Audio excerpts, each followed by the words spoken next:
Hello दोस्तों, step towards stock market YouTube channel पे आप सभी का स्वागत है। तो दोस्तों, आज के इस वीडियो में हम मल्टीपल शेयर की लेटेस्ट अपडेट और लेटेस्ट न्यूज़ के बारे में बात करने वाले हैं। तो चलो वीडियो स्टार्ट करते हैं। तो सबसे पहले बात करेंगे BEML लिमिटेड के बारे में। तो दोस्तों, इस कंपनी ने ₹2.30 पर इक्विटी शेयर का इंटरिम डिविडेंड अनाउंस किया है और उसके साथ साथ ही 0.55 रुपये पर इक्विटी शेयर का फाइनल डिविडेंड भी डिक्लेयर किया है।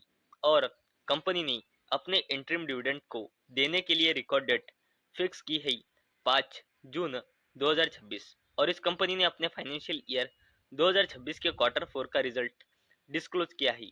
अगर हमने कंसोलिडेटेड नंबर देखी तो कंपनी के sales year on year basis और क्वार्टर ऑन क्वार्टर बेसिस पे बढ़कर 1794 करोड़ रुपए आई है। और जो कंपनी का नेट प्रॉफिट है वो ईयर ऑन ईयर बेसिस पे घटकर और क्वार्टर ऑन क्वार्टर बेसिस पे बढ़कर 180 करोड़ रुपए आई है। और इसी शानदार अपडेट के चलते BEML लिमिटेड ये कंपनी फोकस में आ चुकी है। अब बात करते हैं सोलर इंडस्ट्रीज इंडिया लिमिटेड के बारे में। तो दोस्तों, सोलर इंडस्ट्रीज इंडिया लिमिटेड इस शानदार कंपनी को इंटरनेशनल कस्टमर्स को डिफेंस प्रोडक्ट्स सप्लाई करने के चलते 1076 करोड़ रुपए की एक्सपोर्ट ऑर्डर्स मिले हैं। और इसी शानदार अपडेट के चलते सोलर इंडस्ट्रीज इंडिया लिमिटेड ये कंपनी फोकस में आ चुकी है। अब बात करते हैं सेंट्रल बैंक ऑफ इंडिया के बारे में। तो दोस्तों, सेंट्रल बैंक ऑफ इंडिया की MD यानी कि मैनेजिंग डायरेक्टर कल्याण कुमार ने कहा कि सेंट्रल बैंक ऑफ इंडिया अच्छी पोजीशन में है। फाइनेंशियल ईयर 2027 में 5,000 करोड़ रुपए का प्रॉफिट सरपास करने के चलते और इसी शानदार अपडेट के चलते सेंट्रल बैंक ऑफ इंडिया ये कंपनी फोकस में आ चुकी है। हैप्पीएस्ट माइंड्स टेक्नोलॉजीज लिमिटेड के बारे में। तो कंपनी ने ₹3.65 पर इक्विटी शेयर का फाइनल डिविडेंड अनाउंस किया है। और कंपनी ने इसे देने के लिए रिकॉर्ड डेट फिक्स की है 17 जुलाई 2026। और कंपनी ने अपने फाइनेंशियल ईयर 2026 के क्वार्टर 4 का रिजल्ट भी डिस्क्लोज किया है। अगर हमने कंसोलिडेटेड नंबर देखी तो कंपनी के sales year on year basis और क्वार्टर ऑन क्वार्टर बेसिस पे बढ़कर 604 करोड़ रुपए आई है। और जो इस कंपनी का नेट प्रॉफिट है वो ईयर ऑन ईयर बेसिस और क्वार्टर ऑन क्वार्टर बेसिस पे बढ़कर 61 करोड़ रुपए आया है। और इसी शानदार अपडेट के चलते हैप्पीएस्ट माइंड्स टेक्नोलॉजीज लिमिटेड ये कंपनी फोकस में आ चुकी है। अब बात करते हैं मैजगॉन डॉक शिपबिल्डर्स लिमिटेड के बारे में। तो दोस्तों, फाइनेंस मिनिस्ट्री की ओर से मैजगॉन डॉक शिपबिल्डर्स लिमिटेड को 70,000 करोड़ रुपए की सबमरीन डील के लिए मंजूरी मिल गई है। ऐसी अपडेट रिपोर्ट के थ्रू आई है। और इसी शानदार अपडेट के चलते मैजगॉन डॉक शिपबिल्डर्स लिमिटेड ये कंपनी फोकस में आ चुकी है। अब बात करते हैं एशियन पेंट्स लिमिटेड के बारे में। तो कंपनी ने ₹23 पर इक्विटी शेयर का फाइनल डिविडेंड अनाउंस किया है।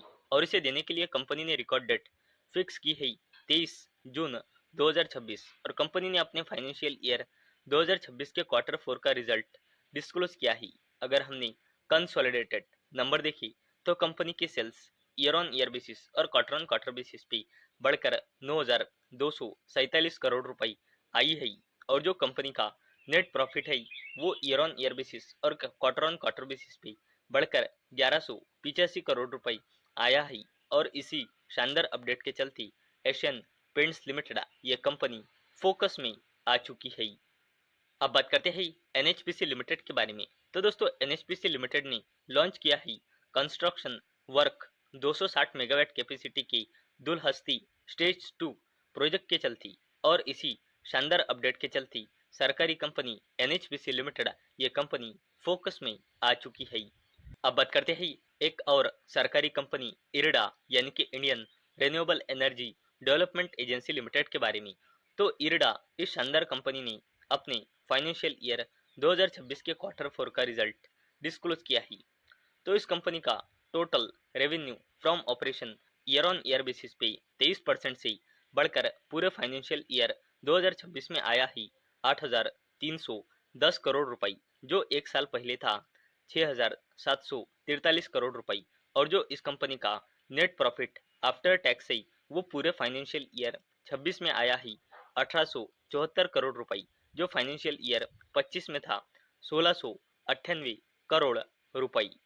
और दोस्तों, Indian renewable energy development agency limited, इस कंपनी ने 0.15 रुपी पर इक्विटी शेयर का फाइनल डिविडेंड भी रिकमेंड किया है।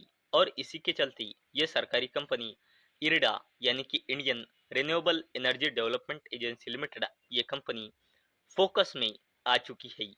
अब बात करते हैं L&T, Bharat electronics, Bharat forge और बीईएमएल लिमिटेड के बारे में। तो दोस्तों, डिफेंस मिनिस्ट्री ने एम का फाइटर जेट का जो टेंडर्स थे वो इशू किए ही टाटा, एल&टी और भारत इलेक्ट्रॉनिक्स लिमिटेड और भारत फोर्ज और बीईएमएल लिमिटेड को। और दोस्तों, इस ये जो अपडेट है वो रिपोर्ट के थ्रू आई है, और इसी अपडेट के चलते L&T limited, Bharat electronics, Bharat forge और बीईएमएल लिमिटेड, ये शानदार कंपनियां फोकस में आ चुकी है। तो दोस्तों, मुझे उम्मीद है आपको ये वीडियो पसंद आई होंगी। तो दोस्तों, अगर आपको ये वीडियो पसंद आई होंगी तो इस वीडियो को लाइक करें और चैनल को सब्सक्राइब करें। और दोस्तों, मैंने ये वीडियो सिर्फ और सिर्फ एजुकेशन और इंफॉर्मेशन पर्पस के लिए बनाई है। मेरी ओर से कोई भी रिकमेंडेशन नहीं है कि आप इन स्टॉक्स को बाय करें, सेल करें या फिर होल्ड करें। तो चलो, मिलते हैं अगले वीडियो में। तब तक के लिए टाटा, बाय बाय।